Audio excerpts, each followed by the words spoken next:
Once upon a time in the peaceful village of Varanasi, nestled along the banks of the sacred Ganges River, lived a wise old monk named Bhante Anand. He was renowned for his profound wisdom and compassionate heart. Villagers often sought his counsel in times of trouble, and he never failed to provide guidance that brought solace to their troubled minds. One day, a young man named Ravi came to Bhante Anand, his face etched with deep sorrow. Ravi had recently lost his beloved wife to a sudden illness, and the weight of his grief was unbearable. He felt as though a dark cloud had settled over his heart, and the world around him had lost its color and meaning. With heavy steps, Ravi approached the monk, who was seated under a majestic Bodhi tree, its leaves whispering softly in the breeze. Bhante Anand greeted him with a gentle smile, sensing the young man's anguish. "Bhante," Ravi began, his voice trembling, "I cannot find peace. My heart is shattered, and the pain of my wife's passing is too much to bear. I feel lost and alone in this vast sea of sorrow. Please help me understand how to overcome this sadness." Bhante Anand closed his eyes for a moment, as if gathering his thoughts from the depths of his soul. Then he spoke in a voice that was calm and steady, like the flow of the river nearby. "Ravi, my dear friend, sadness is a natural part of the human experience. It is a reminder of the deep love you had for your wife, and that love is something beautiful, even in its absence. But to dwell in sadness forever is to miss the essence of life itself. Let me share with you a story of a woman named Kisa Gotami." Ravi listened intently as Bhante Anand began the tale. Kisa Gotami was a young mother who, like you, faced the unbearable grief of losing her loved one. Her only son, a bright and joyous child, had fallen ill and passed away. Kisa was devastated, her heart consumed by sorrow. She could not accept his death and carried his lifeless body through the streets, begging anyone she met for a remedy to bring her son back to life. One day, she encountered the Buddha. With tears streaming down her face, she pleaded with him to revive her son. The Buddha, seeing her profound grief, offered her a task.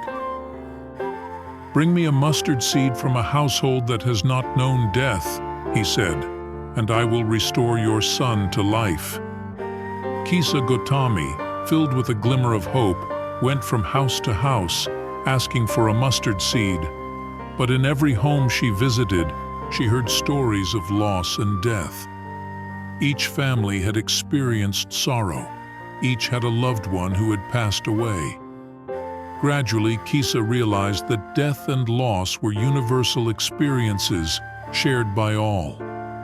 Returning to the Buddha, she understood that her grief was not unique, and that suffering was an inherent part of the human condition. She learned to let go of her son's body and buried him with a heart that had begun to heal, finding solace in the shared human experience of love and loss. Bhante Anand paused, allowing the story to sink into Ravi's heart. The young man, with tears in his eyes, felt a flicker of understanding. "Ravi," the monk continued, "just as Kisa Gotami found solace in the universality of suffering, so too can you find peace. Your wife's love remains with you, not in her physical presence, but in the memories and the joy you shared. The pain you feel is a testament to that love, and with time, it will transform into a gentle remembrance, a source of strength rather than sorrow." Ravi nodded, a sense of calm washing over him. "But how, Bhante? How do I begin to let go of this overwhelming sadness?" "Begin by embracing the present moment," Bhante Anand advised. "Focus on the breath. Feel the air filling your lungs and let it anchor you to the here and now. Engage in acts of kindness, for in giving, we receive healing. Surround yourself with the love of friends and family, and do not shy away from seeking their support. Remember, you are not alone in your grief. As Ravi stood to leave, Bhante Anand placed a hand on his shoulder. And always remember, Ravi, that just as the river flows, so too does life. Sadness will ebb and flow, but with time and understanding, you will find peace. Embrace the impermanence of all things, and in that acceptance, you will discover the path to true liberation. With a heart a little lighter and a mind clearer, Ravi thanked Bhante Anand and made his way back to the village.